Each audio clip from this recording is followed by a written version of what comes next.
Au nom du Père et du Fils et du Saint-Esprit, Amen. Grande joie d'être là avec toi en ce jeudi 28 septembre. Et aujourd'hui, la première lecture, c'est du livre du prophète Agé, chapitre 1er, à partir du verset 1. La deuxième année du roi Darius, le 6e mois, le premier jour du mois, la parole du Seigneur fut adressée par les ministères du prophète Agé à Zorobabel, fils de Shealtiel, gouverneur de Juda, et à Josué, fils de Josadak, le grand prêtre, en ces termes. Ainsi parle le Seigneur Sabaoth. Ce peuple dit, il n'est pas encore arrivé le moment de rebâtir le temple du Seigneur. Et la parole du Seigneur fut adressée par les ministères du prophète en ces termes. Est-ce donc pour vous le moment de rester dans vos maisons, lambrissées, dans cette maison-là, quand cette maison-là est dévastée? Maintenant donc, ainsi parle le Seigneur Sabaoth, réfléchissez en votre cœur au chemin que vous avez pris. Vous avez semé beaucoup, mais peu engrangé. Vous avez mangé, mais pas à votre faim. Vous avez bu, mais pas votre soul. Vous êtes vêtus, mais non réchauffés. Le salarié a gagné son salaire pour le mettre dans une bourse percée. Ainsi parle le Seigneur Sabaoth. Réfléchissez en votre cœur au chemin que vous avez pris. Montez à la montagne, rapportez du bois et réédifiez la maison. J'y mettrai ma complaisance et j'y manifesterai ma gloire, dit le Seigneur. Alors, le Seigneur, qu'est-ce qu'il est en train de dire? Vous êtes en train de faire les choses, mais les choses ne sont pas dans le bon ordre. C'est pour ça que le Seigneur va dire, pour que le Seigneur dit, réfléchissez en votre cœur au chemin que vous avez pris. Il faut réfléchir, il faut penser, il faut utiliser notre intelligence. L'Esprit Saint éclaire notre intelligence. L'Esprit Saint nous inspire dans notre intelligence. Et après, le Seigneur dit, vous avez semé beaucoup, mais peu engrangé. Vous avez mangé, mais pas à votre faim. Vous êtes vêtus, mais non réchauffés. Ça veut dire, vous faites des choses, mais ça ne aboutit pas à grand-chose. Vous travaillez peut-être beaucoup, mais ça ne produit pas beaucoup. Ça veut dire, le produit, ce n'est pas grand-chose. Mais pourquoi? Alors, le Seigneur dit à nouveau, réfléchissez en votre cœur au chemin que vous avez pris. Il dit, voilà, la maison, rapportez du bois, vous montez à la montagne du Seigneur, rapportez du bois et réédifiez la maison. J'y mettrai ma complaisance et j'y manifesterai ma gloire. Ça veut dire, les gens sont en train de s'occuper seulement de leurs propres biens, mais ils oublient le temple, la maison de Dieu. Et ça veut dire que dans la priorité des choses, Dieu n'est pas à la première place. Dieu est peut-être à la deuxième, troisième ou quatrième place. Dans les priorités.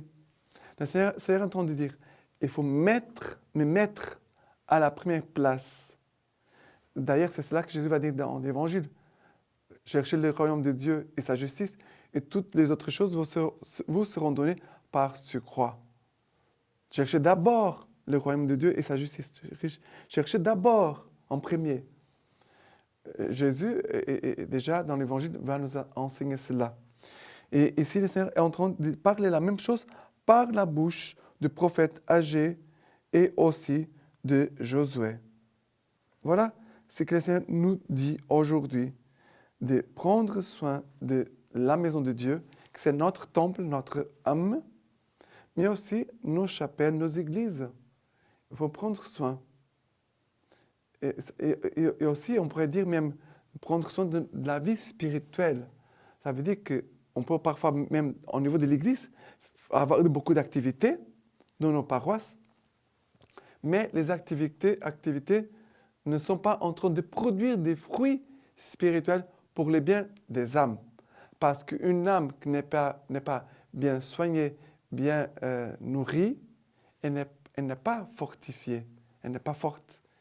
Ça veut dire qu'une âme qui est affaiblie ne va pas aussi aider à la construction du royaume de Dieu au milieu de nous. Car nous tous, nous devons participer à la construction du royaume. Et ce royaume, c'est cette construction spirituelle invisible qu'on ne voit pas, mais on le sent bien sûr, parce que s'il y a l'amour entre nous, on sent qu'il y a l'amour entre nous. S'il y a la guerre entre nous, on sent qu'il y a la guerre, la souffrance. Ça veut dire des disputes, les bagarres, des choses comme ça. Le Seigneur veut nous aider à construire la présence de Jésus au milieu de nous.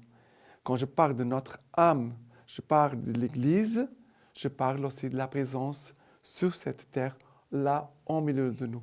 Nous sommes appelés à devenir la levure au milieu de la pâte pour faire monter toute la pâte. Et ça c'est aussi la construction spirituelle, la construction du temple spirituel. Ça veut dire l'Église invisible, mais qui est déjà au milieu de nous. De 3 dimensions, notre âme, notre vie spirituelle, nos églises, nos chapelles, mais aussi la présence de Jésus au milieu de nous. D'accord? Maintenant, le psaume d'aujourd'hui, c'est le psaume 149, à partir du verset 1. Chantez au Seigneur un chant nouveau, sa louange dans l'assemblée de ses fidèles. Joie pour Israël en son auteur. Pour les fils de Sion, allégresse en leur roi. Louange à son nom par la danse. Pour lui, jeu de harpe et de tambour. Car le Seigneur s'est complet en son peuple et donne aux humbles l'éclat du salut. Que les fidèles exultent dans la gloire, que de leur place écrient de joie. Les éloges de Dieu à pleine gorge. Pour leur appliquer la sentence écrite, gloire en soit à tous ses fidèles. Alors voilà le Seigneur qui nous parle ici du verset 4. Car le Seigneur s'est complet en son peuple, car le Seigneur aime son peuple, il donne aux humbles l'éclat de sa victoire, l'éclat de son salut. Voilà cette construction spirituelle par l'amour du Seigneur qui aime son peuple, mais aussi la construction du royaume du Seigneur au milieu de nous par la présence des chrétiens. Notre présence doit être une présence humble, mais qui attire, et nous devons par les louanges ici, on attire la présence du Seigneur et son salut et sa victoire sur cette terre. Voilà que nous travaillons à l'avancement, à la croissance du royaume de Dieu et que cette croissance ne se fait pas sans sacrifice, parfois sans douleur. On doit avoir cette conscience que si nous voulons vraiment faire grandir le royaume des cieux, on doit être prêt aussi pour porter notre croix et même les sacrifices. Mais que le Seigneur, ici il nous dit, le Seigneur aime son peuple. Son amour nous rend forts. Son amour et aussi que nous puissions demander cette humilité pour attirer sur cette terre l'éclat de son salut, ça veut dire l'éclat de sa victoire. Et maintenant, l'évangile d'aujourd'hui, c'est Luc chapitre 9, à partir du verset 7. Hérode le tétrarque apprit tout ce qui s'est passé et il était fort perplexe, car certains disaient, c'est Jean qui est ressuscité d'entre les morts. Certains, c'est Élie qui est réparu. D'autres, c'est un des anciens prophètes qui est ressuscité. Mais Hérode dit, Jean, moi je l'ai fait décapiter. Quel est donc celui dont j'entends dire de telles choses? Et il cherchait à le voir. Ça veut dire qu'il cherchait à voir Jésus. Ici, ce passage parle d'Hérode et Jésus. Hérode, qui entendait parler de Jésus-Christ, il dit qu'il était fort perplexe. Déjà, on pourrait dire quelque chose est arrivé jusqu'à Hérode. Quelqu'un qui a parlé de Jésus-Christ. Il était fort perplexe. Mais il ne va pas croire parce qu'il va dire, Jean, je l'ai ressuscité d'entre les morts. Et Élie est réapparu. Ou alors d'autres disaient que c'est un des anciens prophètes qui est ressuscité. Mais il va répondre, Jean, je l'ai fait décapiter, alors qui est celui dont j'entends parler? Qui est ce Jésus-Christ? Mais il dit qu'il cherchait à voir Jésus, mais cette attention, cette curiosité, c'est humaine, n'a rien de spirituel, n'a rien de soif de Dieu. Nous devons avoir soif de Dieu. Je veux voir Dieu. Il y a un livre qui s'appelle « Je veux voir Dieu ». C'est très intéressant et je vous invite à aller chercher. Il est traduit, l'original est français. « Je veux voir Dieu » de Père Eugène Jésus de l'Enfant Jésus. Eugène Marie de l'Enfant Jésus. Je crois que c'est ça, son prénom.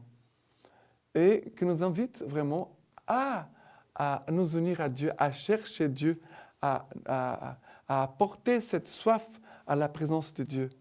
Et non pas seulement le voir, mais le contempler, l'écouter, nous unir à Dieu.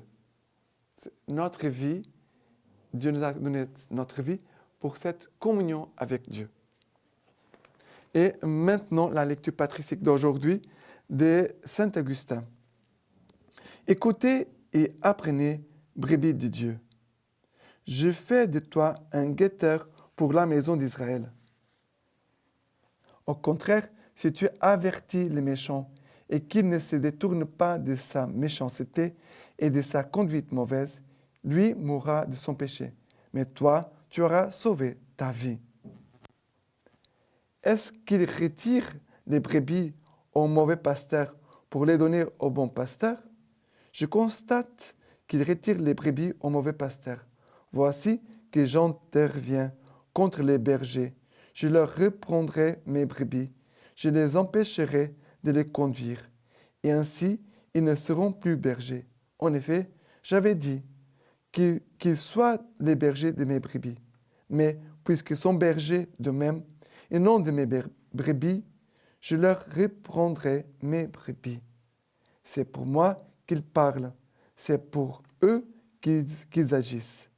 Quand vous ne faites pas ce qu'ils font, ils ne sont pas vos pasteurs. Quand vous faites ce qu'ils disent, c'est moi qui suis votre pasteur. Maintenant, je vous laisse la bénédiction par les mains toutes pures de la Vierge Marie. Que Dieu Tout-Puissant vous bénisse et vous garde, le Père, le Fils et le Saint-Esprit. Amen.